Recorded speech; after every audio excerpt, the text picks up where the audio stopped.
back to my another new video.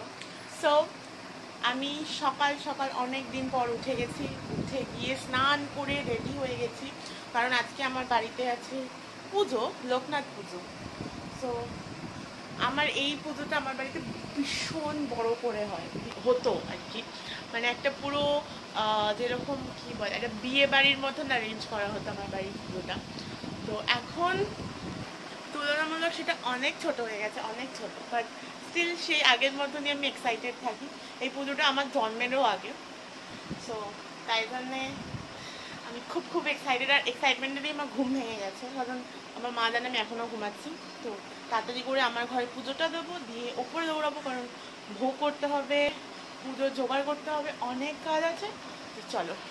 আর আমার সাথে এই ক্লিপটা আমি 3 বারে নিলাম, কারণ আমি যতবার ক্যামেরা অন করে আমি হিন্দিতে কথা বলতে শুরু করে দিই, আমি ভুলেই নেই যে আমি হিন্দি ব্লগিং বন্ধ করে দিয়েছি। সো এইটা একটু টাফ হয়ে গেছে আমার জন্য। সো এখন মনে হচ্ছে বাংলার কথা বললে আমি ভুলে গেছি। So let's go. অনেক লেট। আমি আর গপু ফুল চান করে রেডি হয়ে গেছে। আমি জানি না এখানে লাইটটা এত কম হচ্ছে কেন, যথেষ্ট লাইট দেওয়া।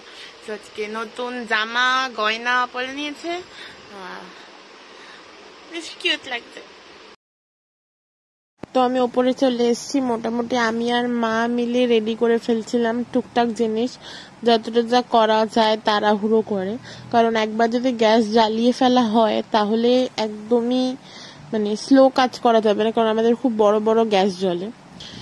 তো ওই জন্য এখানে অলরেডি ঠাকুরমশাই চলে এসছে, ভোগ রেডি, পুরো অলমোস্ট সব রেডি করে দেওয়া হয়েছে। রেডি করে ঠাকুরমশাই ঘটের যে জিনিসটা ঘরটা বসায় ওটার তৈয়ারি করছিল, ওপরে সব গামছা ফামছা দেয় সেগুলো তারা তৈয়ারি করছিল, তখন আমি গিয়ে একটু রেডি হইনি, পাগলের মতন কাজ করছিলাম। কাজ করতে করতে একটু টাইম পাইনি রেডি হবো, ফাইনালি রেডি হলাম। সো এবার উপরে যাবো, আবার হাঁপিয়ে গেছে। চলো।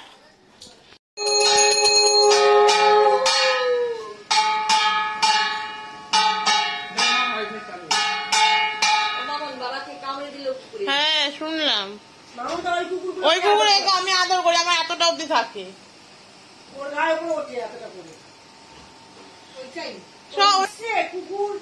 জার্মান পেপার নিয়ে এলাম, অ্যাক্সিডেন্ট করে নিয়েছে, বাঁদরপুরে চলে গেছে, তাকে নিয়ে গিয়ে বইয়ের ব্যাগ ফেলে তাকে নিয়ে গিয়ে অ্যাম্বুলেন্স করে তুলে তারপরে তার ভর্তি করেছে হসপিটালে।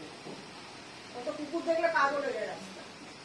মৌ তো তাই, একদল কুকুরের সঙ্গে আমার এক ভাইজির ছেলে এসে বলে মাসিকে দেখলাম সেখানে একদল কুকুর তার সঙ্গে।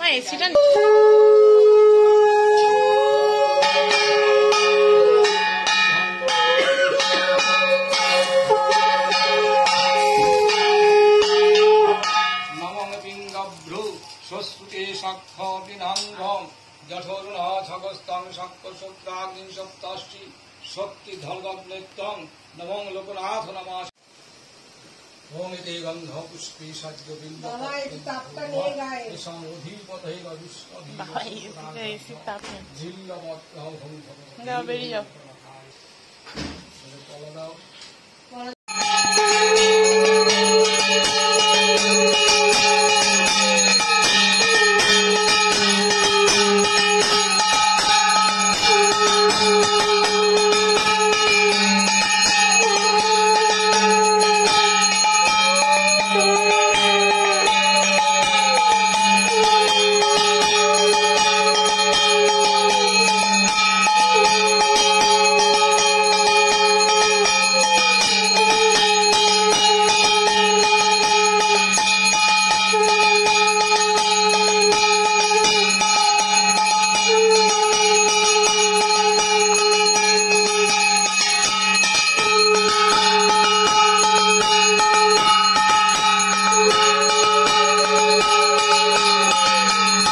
সত্যি কথা বলতে আমার বাড়িতে কোনো পুজোয় মিস যায় না।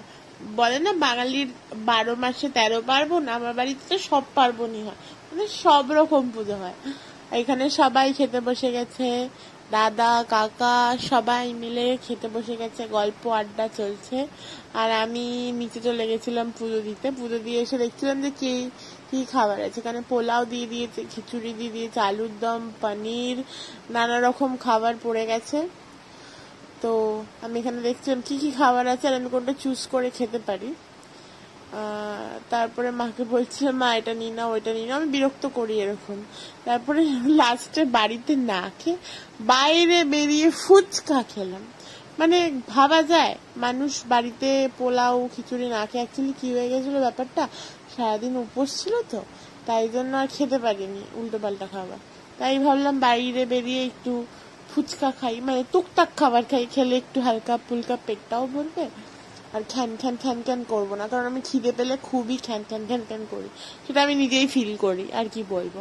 তো এখানে দই ফুচকা বানাচ্ছিলাম। আর এখানকার দই ফুচকা এত কম দাম 25 টাকার এখনো যে দই ফুচকা পাওয়া যায়, এই কাকুর দোকানে না আসলে বোঝা যায় না। তো এই কাকুর দোকান থেকে দই ফুচকা নিয়ে নিলাম। দই ফুচকাটা আমি আবার দাঁড়িয়ে মজা নিয়ে খাচ্ছিলাম লোককে দেখিয়ে। কারণ আমার অপোনেন্টে যে ছিল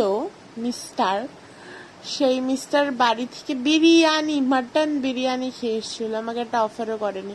যখনই আমার বাড়িতে কিছু ভালো রান্না হয় আমি অফার করি যদিও। তো যাই হোক, মজা মস্তি করতে করতে দিনটা খুবই ভালো কাটলো। এবার সত্যি কথা বলতে কাউকে ইনভাইট করিনি, মানে বন্ধু বান্ধবরা এত ইনভাইট করি আমি, ঘর ভর্তি থাকে শুধু আমার বন্ধু বান্ধবে। তো বাকি তো দাদার বন্ধু বান্ধবরা মানে অনেক বছর আগেই দাদা বলে না বন্ধ করে দিতে, কারণ কারোর বিয়ে হয়ে গেছে, কেউ চাকরি সূত্রে বাইরে চলে গেছে। তো এখন রয়েছে আমি, যেহেতু কলেজ লাইফ, আমারই বন্ধু বান্ধবরা আসতো।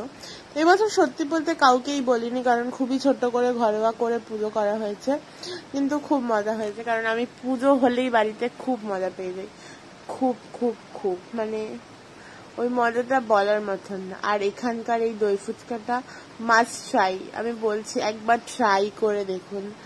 মানে আমি অ্যাড্রেস দিয়ে দেবো লোকেশনে, ডেসক্রিপশন বোর্ডে, মানে হোয়াট এভার, এটা এত ভালো খেতে হয়। তারপরে ভাবলাম কিছুটা ঠান্ডা খাবো করে এই ফালুদা এত কম দামে পাওয়া যায়, জাস্ট 50 রুপিসে ফালুদা পাওয়া যায়, আর টেস্টটা এত সুন্দর করে। তো আমি ম্যাঙ্গো ফালুদা অর্ডার দিয়েছিলাম। তো ম্যাঙ্গো ফালুদা খেতে বাড়ির দিকে রওনা দিলাম, কারণ সারা দিনটা খুব হেক্টিক ছিল, তার মধ্যে না খাওয়া ছিল, বাইরে বেরিয়ে তাও একটু ফুচকা একটু ফালুদা খেয়ে পেটটা ভরেছিল। আর এটা লাঞ্চ প্লাস ডিনার ছিল আমার, এটা খেয়েই আমি বাড়িতে গিয়ে ঘুমিয়ে পড়েছিলাম ড্রেস চেঞ্জ করে, কারণ আর শরীর লিটারালি দিচ্ছিল না, এত কাজবাজ করা হয়েছে। কারণ অনেক সকালবেলা উঠতে হয়েছিল, অনেক সকালবেলা। তো যাই হোক, এইভাবেই দিনটা কেটে গেল। আশা করছি খুব খুব খুব খুব ভালো লেগেছে ভিডিওটা। যদি ভিডিওটা ভালো লেগে থাকে তাহলে লাইক শেয়ার সাবস্ক্রাইব করতে ভুলো না।